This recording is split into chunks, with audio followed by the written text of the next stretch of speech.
All right, new review incoming. Check this out. We got the RV10 working on Microsoft Flight Simulator. Hey, what's up, guys? Matt here, and in this video, we're going to look at we're going to look at the G1000 TNxi system, but we're going to look at it from a different perspective. So, if you remember right, there is a G3X configuration for this. So, we're going to take a look at that here in this video so that we can kind of see how that works. So, spoiler alert. It works. So this is the first time that I've gotten Microsoft Flight Simulator set up to work with the TNxi that we got from Flight Sim Builder. So if you guys haven't seen those videos where we talked about the Flight Sim Builder TNxi system, you're really going to like that. I'll leave a link up here. Go check that out. But for the purposes of this video, what we have is the G1000 TNxi. We've got two of these side by side right here. But what we also have is a bezel for the G1000. Now, this is a touchscreen model, so the way that this works is if you set up an aircraft that just happens to have a G3X in it, which we now do because we downloaded, updated, installed, got everything working with Microsoft Flight Simulator, and then I got an RV10 because I have an RV10 over here that I'm working on, so I figured, you know what, I should get an RV10 from SimWork Studios. So I got that from SimWork Studio. Great model. I'm loving it so far. And it has a G3X model in it. So that is a major plus.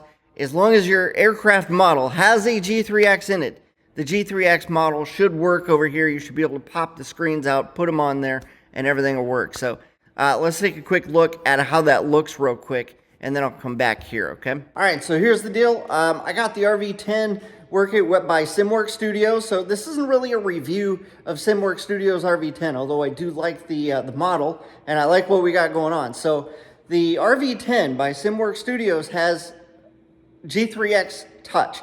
That's why I got that model. So check this out real quick. Okay, what we're looking at now is the Flight Sim Builder, the TNxi.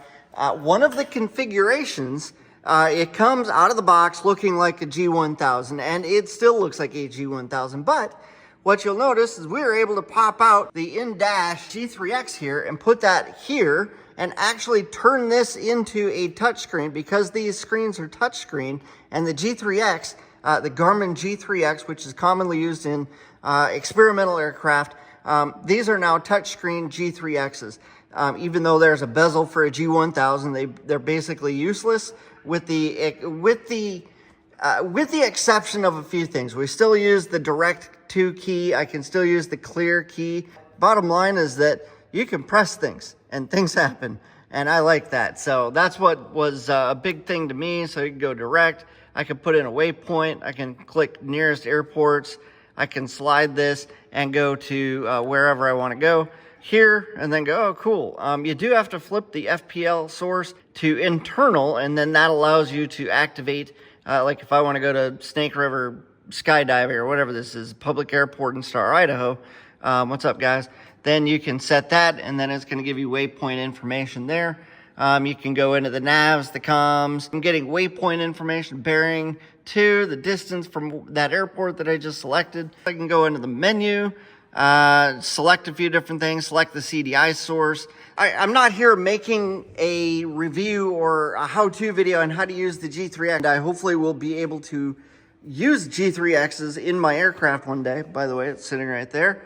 And I've got some rivets done on that, tail cone anyway. It'll be a while, so I've got plenty of time to learn this. But the big thing for me was that the touchscreen, it doesn't work. You have to get some extra software. You've got to get the pop-out manager. So if you guys didn't see that, you can go to flightsim.to and you guys can download that. If I remember right, I'll try to get a link in here. But if you guys are already on the Flight Sim Builder, getting the instructions for this, all the instructions are in the G1000 setup. So if you guys are over at the Flight Sim Builder over here, just go to the instructions, come down here to the G1000 avionics setup, go through the first set here. I believe is everything above X-Plane teaches you how to set this up, shows you how to set this up. So between this and ChatGPT, I was able to get this figured out. There is two different versions of the pop-out manager, one for Microsoft Flight Simulator 2020, which I'm running, and one for 2024. Make sure you download the correct version. All right, down here it is. Make sure you get the right version. Once you've got all that set up, Then you got a little bit of a learning curve on setting that up if you've never set that up. This is not going to be a tutorial on that, but I'm just telling you, you guys are going to want to get the pop-out manager, come over here, set those up. Once you've got that set up one time, everything else is butter from there on out, okay?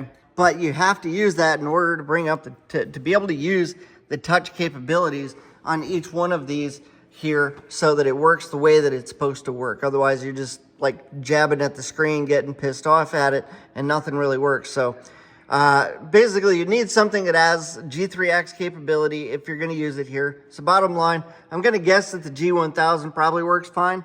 The G3X works fine. I really enjoyed that. It took me a couple days really just kind of screwing around and playing around with this, but I got it to work.